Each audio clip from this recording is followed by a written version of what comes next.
헌재 얘기로 가보겠습니다. 지금 헌재가 최후 본론은 끝났는데요. 전쟁 중이에요. 일단 서면 전쟁이라고 계속해서 자기들의 의견서를 헌재에다가 보내. 이건 괜찮은 건가요?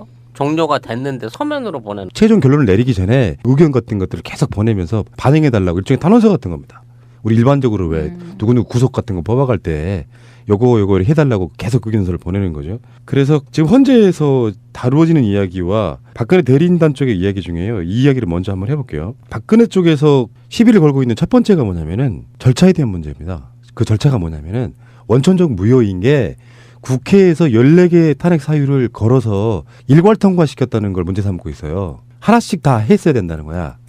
뭐 뇌물이면 뇌물, 세월호면 세월호 해가지고 그걸 통과시키지 않고 일괄적으로 다 했기 때문에 절차적으로 위배됐기 때문에 원천 무효다라고 주장하는 거고요. 그리고 이제 아마 헌재에서 심리를 할 때 가장 중요하게 보는 것 중에 하나가 뇌물죄라고 봅니다. 이게 이제 박근혜가 실제로 뇌물을 받아서 삼성이라든지 기업들로부터 뇌물을 받은 것이 인정되느냐 안 되느냐에 관한 문제라고 저는 보는데 박근혜 쪽에서의 최고의 전략은 그거라고 합니다. 무능은 탄핵 사유가 아니다.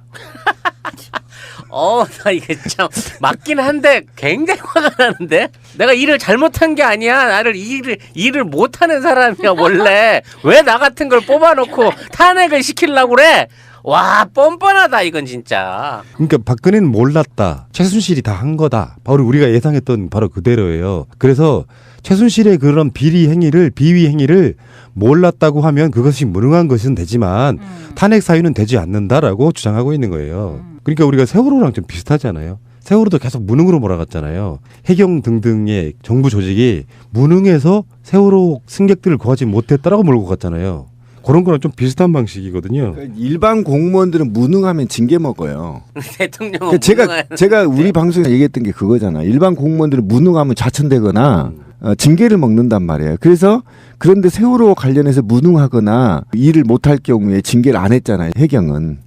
그게 그러니까 이상하다는 거 아닙니까? 그런데 이제 대통령 얘기를 좀 해보면 그거는 억지 주장이고요. 말도 안 되는 주장입니다. 그리고 절차상의 문제라고 하는데 노무현 대통령 시절에도 똑같았어요. 그때 세 가지를 이제 건 거거든요. 그게 뭐냐면 공직선거법 위반하고 측근비리, 경제파탄 세 가지를 걸었으니까 총 5가지를 건 거거든요. 가지수로 하면 6가지 정도 걸었는데 지금 박근혜 대통령은요. 굉장히 심각한 문제가 있어요. 블랙리스트는 어떻게 할 건가요? 뇌물죄보다 블랙리스트 작성이 더 커요.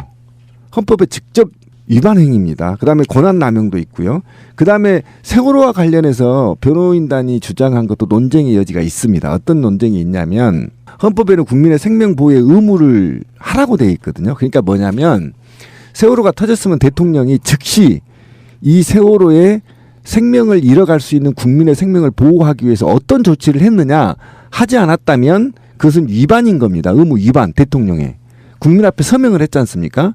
그러니까 지금 박 대통령이 탄핵 심판 올라간 게 총 5가지고요. 그중에 이제 세부 계획을 나눠보면 언론의 자유 침해가 5가지에서 총 9가지 정도가 올라가 있다라는 겁니다. 근데 이 중에 한 가지만 걸려도 탄핵입니다. 바로 그거예요. 예. 무슨 개소리를 하고 있는 겁니까 지금? 유죄 추정이 원칙. 예. 그 모든 것이 다 밝혀지고 증명되고 그게 죄상으로 돼야지 탄핵이 되는 게 아니라 그 중에 뭐 하나라도 된 것만 있으면 탄핵을 시켜버려야 된다는 거 아니에요? 아니 법이 그렇게 돼 있다는 거죠. 그러니까 네. 하나만 위반해도 탄핵 사유가 되는 것이고 그다음에 지금 소위 박사모 집회에 오셨던 어르신들이 이구동성 하는 말이 세월호 아이들을 박근혜가 죽였냐 이렇게 주장을 한단 말이에요.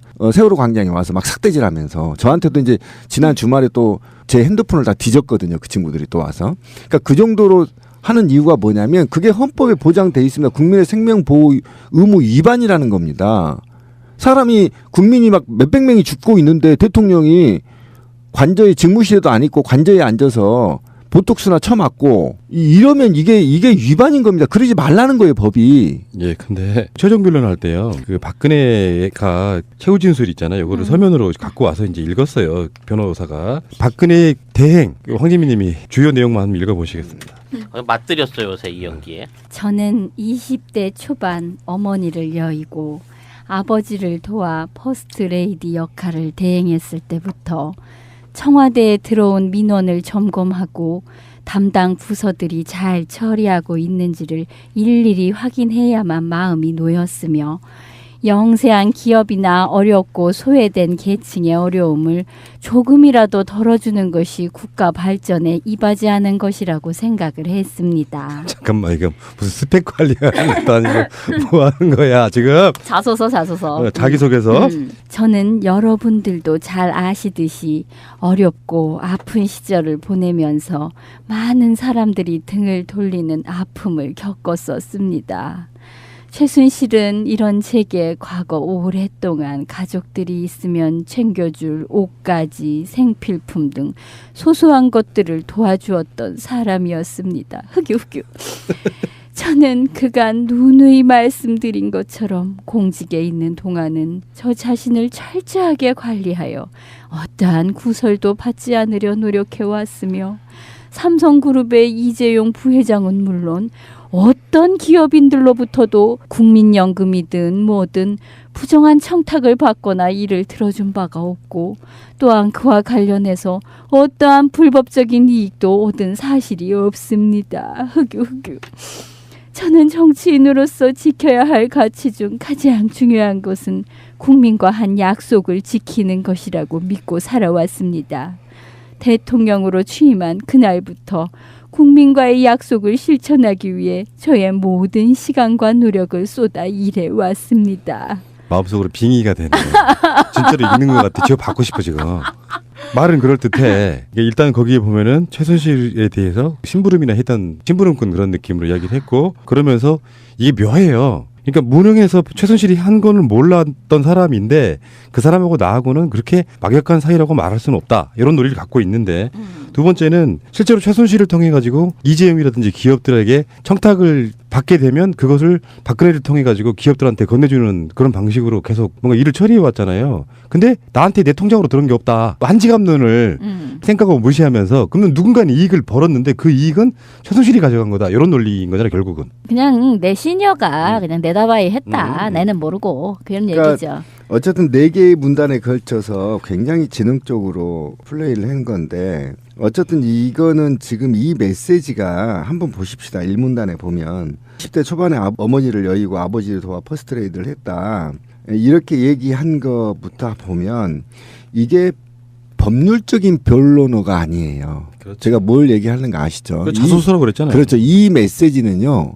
소위 박사모 집회를 선동하기 위한 메시지라는 거예요. 조목조목 보면 그 1문단에 첫 문단에 중소기업 특혜와 사기업 인사 관여 의혹에 대해서 나는 아는 바 없다. 이렇게 얘기를 했죠. 아니 아는 바 없는 게 아니라 지가 주도를 한대잖아. 그런 거를 신경 썼다며. 그다음에 두 문단에 걸쳐서는 공무상의 비밀 누설, 인사권 남용에 대한 게 없었다라는 겁니다. 부정을 하는 겁니다, 지금. 그러니까 아까 제가 말했던 국회가 탄핵한 사유를 4개 큰 5개 항목 중에 하나는 빠져 있지만 블랙리스트 관련해서 나머지는 전부 다 예를 들면 미르재단 세 문단째는 미르재단과 관련해서 저는 돈 모금한 적 없다 이렇게 얘기를 하는 것이고 이 전체가 법률적인 반대 언론이 아니고 박근혜 집회에 메시지를 던진 거다. 그러면 이걸 읽은 박사모류들은 봐라. 박근혜는 다 조작된 언론과 조작된 정치인들에 의해서 탄핵된 거다. 이걸 이제 변론하고 메시지를 던진 거라는 거예요. 이거 변호사들한테 아니 헌재 이거 갖다 주면 헌재가 이거 읽겠습니까? 이 내용을? 어이가 없을 것 어이가 같아. 없지. 그게 구상유치라는 표현 가끔씩 쓰잖아요. 정말 어린아이처럼 유치하다 이런 건데 박근혜가 보여준 이 모습 앞에다가 꼭 그런 거 붙이잖아요. 그 대통령 당선도 그렇게 된 사람이긴 하지. 불쌍해서 찍어줬다는 바로 그것을 헌재에 와서까지 탄핵당하면서까지 아버지를 여의고 어머니를 여의고 뭐 이런 이야기로 시작하지 않습니까? 아 정말. 신데렐라는 어려서 부모님을 잃고요. 노래 하나 불러볼까요? 시작. 신데렐라는 어려서 부모님을 잃고요. 여기서 어리다는 게 어리지도 않다는 게 문제야. 그렇지. 20대잖아. 20대인데. 기춘이와 손실이 식구들한테 구박을 받았더래요. 이거 혹시 고무줄 할 때 하지 않아요, 여자들? 그 꼬맹이들? 고무줄 놀이 할 때 이 노래 많이 부르지? 그리고 이제 다음에 그 서석구 이 아이들이 얘기한 게 이제 8인 체제에서 선고는 문제 있다 절차상에 지금 이걸 따진 거 아닙니까? 그러니까 그렇죠. 지금까지 얘기한 건 어쨌든 국회에서 탄핵의 과정이 잘못됐다. 그래서 이제 절차상의 문제를 끌고 가는 것이고 두 번째는 헌재가 8인 체제에서는 이제 선고가 불가능하다. 이것도 문제가 있다. 그런 공정성에 문제가 있다 이런 거거든요. 걸고 넘어질 수 있는 건 다 걸고 넘어지는 거예요. 네. 보통 이재용 구속영장 청구를 하거나 그러면은 영장 청구를 받아들이거나 영장 청구를 기각할 때 뒤측으로 나오는 말들이 대부분 이런 거거든요. 중대한 범죄 사항, 법률 위반 이런 거거든. 그러니까 헌재에서 가장 중요한 게 그런 거라는 거예요. 결정문 작성 방향을 최종적으로 좌우하려서는 중대한 법률 위반이 있냐 없냐 이거예요. 그러니까 얼마나 중대하냐 이거지. 예. 그러니까 법률 위반이 있는 걸로는 안 돼. 그것이 중대해야 된다는 거야. 예. 특히나 탄핵이기 때문에 그런 건데 예. 거기에 대한 이제 그 모든 서로 간의 논박이 끝난 상태에서 헌재가 보는 게 그런 거라는 거죠. 지금까지 박근혜가 소추위원단들이 내밀었던 탄핵 사유를 보고 이게 중대한 법률 위반이 있냐 없냐를 보는 건데 그 중대한 법률 위반을 놓고 박근혜 쪽에서는 파면할 정도는 아니다. 이렇게 주장을 하고 했던 거고요. 지금까지도. 어떻게 될지는 모르는 거죠. 근데 여러분들의 의견을 한번 들어보고 싶어요. 박근혜의 결정적인 중대한 법률 위반은 하나씩만 한번 이야기해 보세요. 중대한 법률 위반. 일단 국민의 그 재산과 생명을 보호하는 가장 중대한 임무를 기만한 거죠. 그건 헌법사항이에요. 예. 헌법상 그 세월호라든 이런 거 그렇죠. 관련해가지고 예. 이게 단순하게 세월호뿐만이 아니라 그 이외에 여러 가지 재난 사태, 메르스라든지 뭐 저 남북 관계라든지 여러 가지 사태 안에서 박근혜는 완전히 국민을 위한 어떠한 조치나 어떤 행위를 한 적이 없어요. 내 기억 안에는. 국회에서 헌법재판소에 집어넣은 거에는 포함이 안 된 내용들. 헌법에 국민의 생명 보호 의무 위반에 걸리는 거예요. 찌라시님 얘기한 게. 저는 어쨌든 블랙리스트가 굉장히 저는 직접적인. 그러니까 다른 거는 강도의 유무 또는 파장의 유무 또는 금액의 유무를 따져봐야 되는 건데 이 블랙리스트는 따지지 않고 바로 탄핵 사유입니다. 블랙리스트는 헌법에 명확하게 규정되어 있기 때문에 그게 또 드러났지 않습니까? 그 관련자가 구속되어 있는 상태예요. 그렇잖아요. 그 관련자가 구속되어 있고 뇌물죄는 어떻게 되어 있냐면 그냥 이재용이 독박 써버리면 됩니다. 그럴 수도 있어요. 왜냐하면 검찰이나 특검이 직접적인 대가성이 없다고 해버리면 대가성이 없거나 또는 이걸 계좌로 줬거나 또는 이걸 주는데 CCTV 제가 이제 뇌물죄 같은 경우는 한번 잡아봤거든요. 북부지검하고 같이. 잡아봤는데 CCTV 주차장에 CCTV가 걸린 거예요. 돈을 주고 받는 게. 이해가시죠? 1억 5천을 주고 받는데 CCTV가 딱 있었던 겁니다. 그런 결정적인 증거가 없는 뇌물죄는 굉장히 적용하기가 어려워요. 근데 블랙리스트 같은 경우는 그냥 이미 다 까졌잖아요. 그리고 피해를 줬잖아요. 지침을 내리고. 그래서 조윤선이 네. 이런 진술을 했어요. 박근혜 대통령은 반대파에게까지 허용하려 했다. 이런 식으로 이상한 진술을 해서 말도 안 되는 아니, 거죠. 아, 그러니까 도와주려고 했다는 거야? 그 리스트 일종의 작성을? 그런 거고요. 그러니까 박근혜는 포용하라고 했는데 제가 했다. 김기춘하고 내가 한 거야. 박근혜는 몰라. 이렇게 얘기했다는 겁니다. 근데 그렇다 하더라도 탄핵 사유입니다. 예. 왜냐하면 청와대는 기관이 아니에요. 실이. 박근혜 게이트의 시발점이기도 한 태블릿 PC에 나왔던 연설문 고치는 거. 저는 그게 가장 중대한 사유라고 봐요. 자기가 해야 될 일을 그 후로부터 최순실의 지시, 사실상의 지시에 의해서 국정을 운영했다고 하는 것이 저는 가장 중대한 탄핵 사유라고 봅니다. 그렇죠. 예, 자기 책임을 완전히 방기한 채로 누군가에 의해서 거의 지시받듯이 국정 운영한 거잖아요. 그런 측면에서 가장 중대한 법률 위반이 저는 그게 아닌가 싶어요. 그게 이제 국민 주권이나 뭐 권한 남용 등등이죠. 헌법 조항에. 우리는 최순실을 뽑지 않았다. 이 한말로 우리가 대변되는 그렇죠. 거니까. 그렇죠. 근데 이제 실효적인 측면에서 봤을 때는 블랙리스트 하나만 갖고도 헌재는 탄핵을 인용할 수밖에 없다. 저는 그렇게 봅니다. 그러냐면 이게 10,000명이었죠. 그렇죠. 10,000명. 거의 만 명. 이거는 우리 헌법이나 민주주의 현대 헌법들이 굉장히 나라 국경을 막론하고 굉장히 이거를 중시 여기는 범죄예요. 그다음에 유엔 헌장에도 나와 있는 굉장히 이건 중요한 거예요. 이게 일종의 그걸 차별이라 그래야 되나? 아니면 그렇죠. 박해? 하나의 박해, 그런 박해. 거죠. 박해죠. 박해. 에이, 탄압. 그것도 우리말로 탄압 굉장히 좋네. 박해는 남의 나라 말이야? 종교인 느낌이 나잖아. 박해. 아무튼 박이하니까 박해. 박이한 아이씨 웃겼었는데. 박이한 해로운 짓. 뭐. 아 그러네요. 박해. 국어 사전을 고쳐야 박이한 되겠네. 짓이야 박해. 네. 뭐야, 뭐 수해, 뭐 그런 그렇지. 것처럼. 수해 재해와 함께 어. 박해. 자, 일단은 그 이야기 잠깐 여기까지 좀 잠깐 멈추시고요. 뭐 만약이긴 한데요. 3월 10일 또는 13일이 가장 유력하다는 게 정설입니다. 3월 10일 또는 10일. 오늘이 3월 방송한 오늘이 3월 2일입니다. 빠르면 8일 안에 다음 주 금요일 정도면 나온다는 거고요. 좀 늦어도 그 다음 주 월요일이라는 거거든요, 지금. 그러니까 지금 심장 소리가 벌렁벌렁하게 들리는 것 같은 그런 느낌이에요. 그래서 곰곰이 제가 고민을 한번 해봤어요. 탄핵 인용은 뭐 당연한 결과라고 보여지고 그런데 만약에 탄핵 기각되면 어떤 일이 벌어질까? 아니 저는 생각을 좀 많이 해봤어요. 어떤 상황 벌어질 것 같아요? 저는 뭐 차라리 잘 된 거일 수도 있겠다라는 생각을 해요. 네. 우리가 가끔씩 했던 이야기처럼. 근데 저는 저거를 이제 부정으로 본 거죠. 그 우리 방송에서 진미님의 저런 생각을 저는 이제 부정적으로 봤던 거고 그 부정적인 근거는 어쨌든 제가 계속 패해왔기 때문에 우리 또 이번에도 질 거다라는 패배 의식에 젖어 있다라는 거 아닙니까? 지기를 바라는 건 아니죠. 곰PD의 긍정 마인드 시각인데 너무 피의식 갖지 마라. 그런데 15년 동안 지기만 했잖아요. 승리해본 경험이 없잖아요. 근데요, 신비님, 그럴 수 있어요. 이런 게 있어. 역사에는 확률이라는 게 있다. 15년 동안 졌잖아요. 한 번은 이기겠지. 크게. 그러니까 결국은 결과적으로는 우리가 지난해 내가 해직이 되고 내가 재산상의 피해를 먹었지만 사회는 전반적으로 진보했단 말이에요. 그죠? 근데 박근혜 정부에서는 사회가 내가 희생을 하더라도 내 희생의 대가만큼 나는 피해를 가더라도 사회가 전반적으로 흐름에 진보가 하면 괜찮는데 이게 뒤로 백스페이스를 밟은 거 아닙니까? 이게 이제 억울하고 내 피해의식을 가중시켜버린 건데 이번에도 저는 좋게 보진 않는데 어쨌든 저는 이제 진미님 생각에는 동의를 한 60% 정도 하고 있지만 40% 한쪽에서는 야 이거 큰일 나겠는데 네, 이런 생각을 좀 하고 있는 겁니다. 아니 뭐 저는 뭐 힘든 일이죠. 그렇게 됐을 때 우리가 애초에 탄핵으로 갈 것이냐 뭐 아니냐 이 얘기했을 때도 그럼 탄핵이 아니면 헌법 외적인 길을 가야 될 텐데 그렇게 됐을 때 연착륙이 아니라 굉장히 어려운 꼭 힘들고 고통스러운 일이 펼쳐질 수 있다 이런 얘기는 했었잖아요. 근데 어떻게 생각하면 지금이 외신에서도 한국 상황을 보고 다룰 적에 거의 그러니까 해방 이후 거의 처음 그러니까 거의 지금 한 70년 헌정사에서의 최대 위기 내지는 최대 기회의 순간이라고들 얘기를 해요.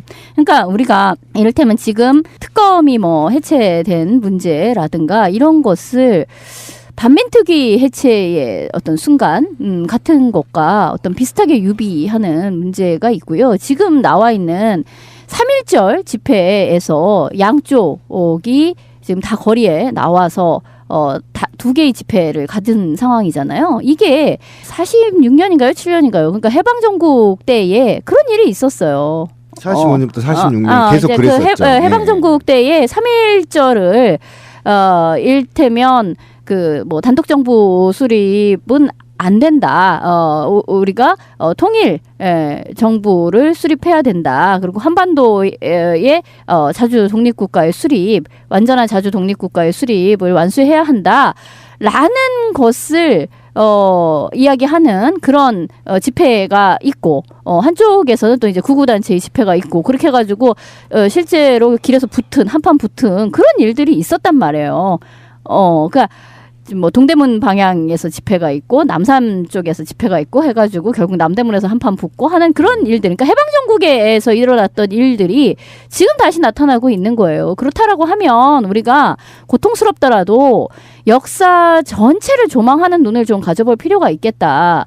그러면 우리가 자꾸 신비님처럼 계속 져왔어 이씨 안 될 거야 이렇게 얘기하는 거는 그 시각도 한 근 20년사를 내다보고 지금 얘기하는 거잖아요. 그러니까 87 때 한 반쯤 이겼고 이게 뭐 4.19 때 좀 해봤는데 결국 엎으러졌고 뭐 계속 이제 그때 그 정도의 이야기를 하는 건데 아예 스케일을 길게 잡아서 해방 이후 이제 두 번째 국면이다라고 하면 지금 1패만 했을 뿐이야. 지금 두 번째 라운드라고도 볼 수 있는 거예요. 그렇다라고 하면 완전히 새로운 대한민국을 만들 수 있는 거예요. 이 기회에. 45년부터 46년 사이에 아까 지민님 얘기한 게 굉장히 일상화됐던 폭력적 집회들 양측이 이게 이제 이후에는 자유당이 만들어지고 나서 정치적으로 이제 서로 정치 깡패를 동원해서 이제 죽이고 어쨌든 몰아내고 했죠. 그런데 이게 사실은 지난 군사정부 이후에 김영삼 정부부터 노무현 정부까지 이때 이런 경험들이 잘 나타나지 않았었는데 최근에 이게 아까 지민님 얘기한 대로 마치 45년, 46년 체제로 지금 돌아가 버린 느낌이 현장에서 느낀단 말이죠. 그러니까 그때 당시도 사실은 친일파들이 살아남기 위해서 이런 것들을 관변단체를 동원해서 집회를 했다는 거 아닙니까? 그러니까 이런 측면에서 봤을 때 만약에 제가 이제 굉장히 힘들고 답을 못 나온 게 뭐냐면 쟤네들은 우리를 탄압하고 노예로 만들 수 있는 프로세스가 다 있어요.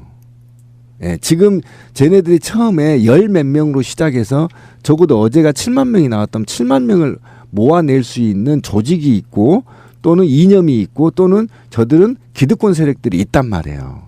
그런데 우리가 과연 그 기득권을 모두 다 뒤집어 엎을 만큼 진미님이 원하는 혁명적에서 물론 그 말도 맞습니다. 그러니까 협상은 또는 문제의 해결은 극단의 지점에서 이루어지거든요. 양측에. 그랬을 때 과연 우리가 독하게 맘먹고 짱돌로 다 조사버리고 새로운 나라를 만들 수 있는 마음의 준비가 돼 있는 거냐. 또 우리는 그러면 그런 리더가 지금 사이에 있는 거냐. 이재명이 한 10배 정도 되는 사람이 나타나서 싹 쓸어버려야 되는 거 아닌가. 박정희 같은 놈이 나와서 우리 편에. 사실은 싹 쓸어버리고 나라를 다시 세워야 되는 거거든요. 그렇지 않고는 지금의 굴욕적인 노예 근성들을 뿌리채 뽑아버리지 못하거든요. 그러니까 그렇다고 친다면 그만큼의 우리 쪽의 사람들, 지금의 말하면 촛불의 사람들이 이를 앙당 물고 진짜 내 걸 다 내놔도 한번 제대로 한번 엎어보자.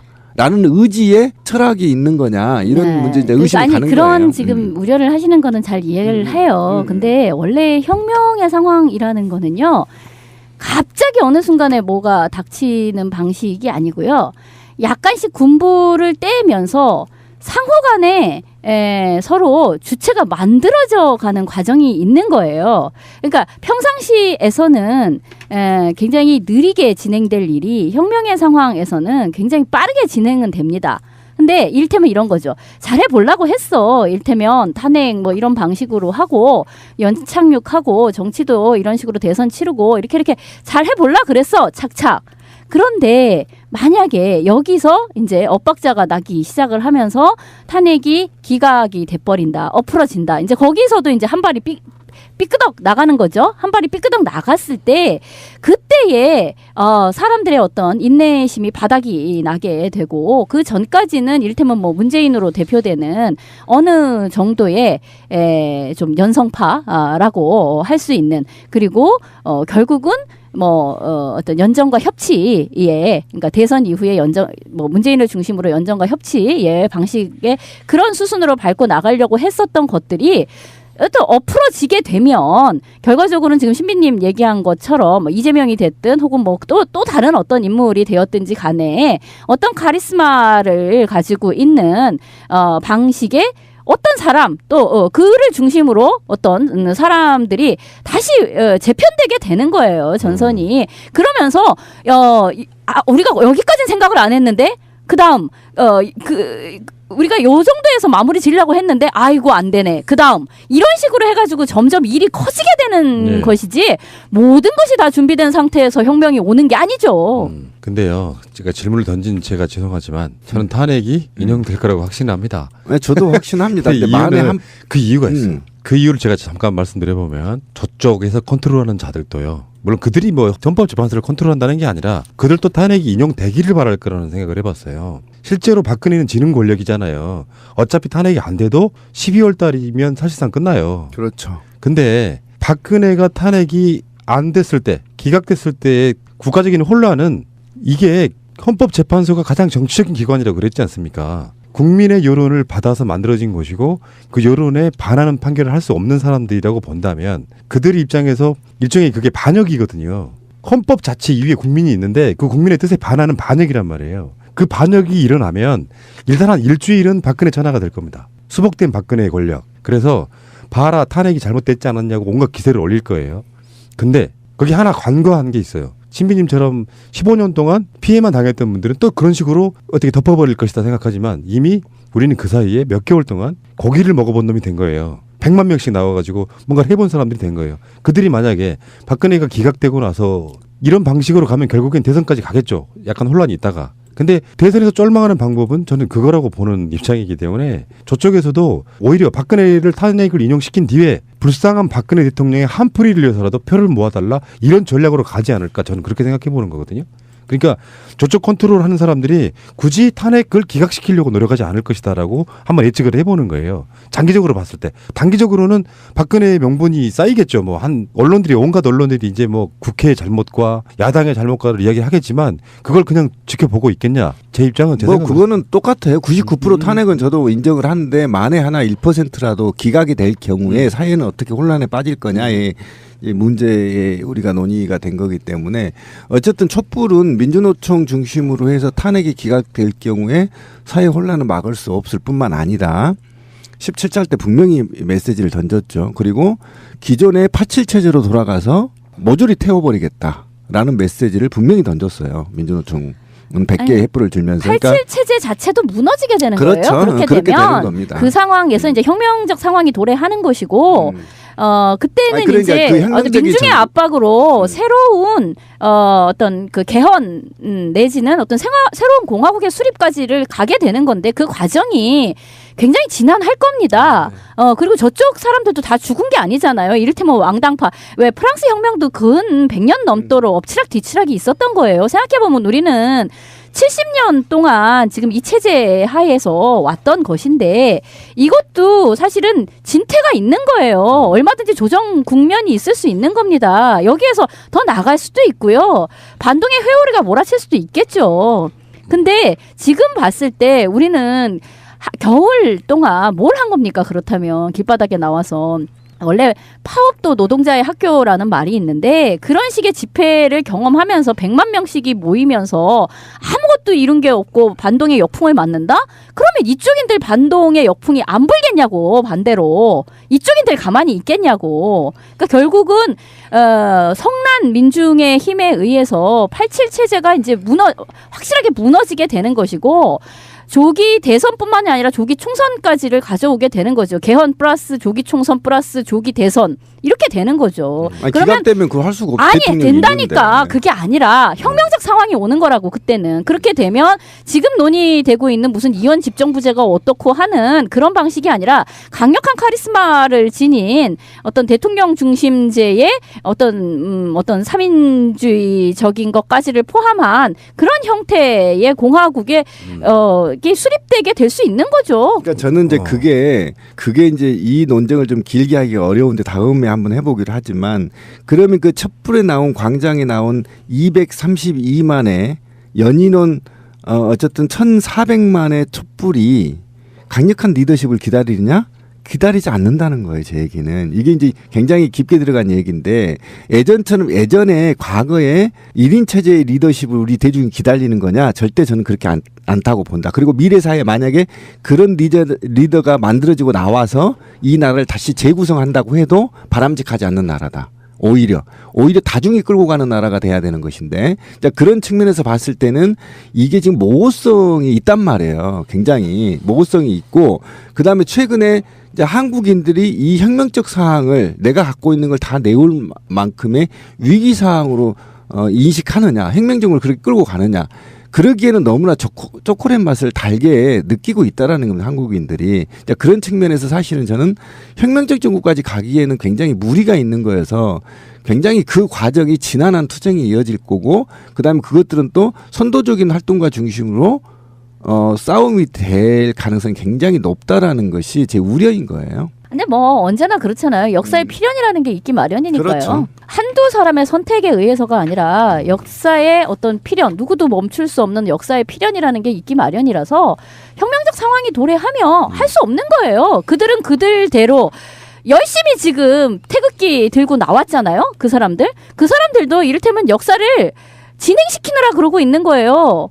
혁명적 상황을 불러오느라고. 자기는 자기 이기심과 자기의 무지몽매함을 가지고 거기에 나와 있지만 그 사람들의 그런 행위로 인하여 결국은 혁명적 상황을 앞당기게 되는 거라니까. 저는 좀 억울한 게 뭐냐면 대한민국에서 96%를 지지를 보내는 사안이 거의 없었어요. 지금이 혁명보다 더 혁명적인 상황이거든요. 이 상황이. 그 숫자는 의미가 없어요. 그러니까 광풍처럼 몰아치는 홍준표 얘기가 이 정도 맞는 부분이 있습니다. 자기 의원 표출 못할 정도로 사회가 그때 몰아쳤기 때문에 그건 의미가 없지만 정치권에서는요 60% 넘는 사안, 찬성 60% 넘는 사안은 반대가 의미가 없다고 얘기합니다. 그렇죠. 왜냐하면은 잘 모르겠다가 또 포함돼 있어서 사실 반대하는 쪽이 거의 절반도 되지 않는 경우가 꽤 많아요. 그렇다 보니까 그런 정도 상황에서 과연 헌재가 국민을 반역할 수 있겠느냐? 저는 믿고요. 우리 국민은 제가 봤을 때 군사 쿠데타에 약간 트라우마가 있다고 봤거든요. 맞아요. 그래서 조금 늦게 가더라도 평화적으로 가자라는 게 국민들의 선택인 것처럼 아직까지는 보이니까 그 민의를 잘 따라줄 거라고 믿고요.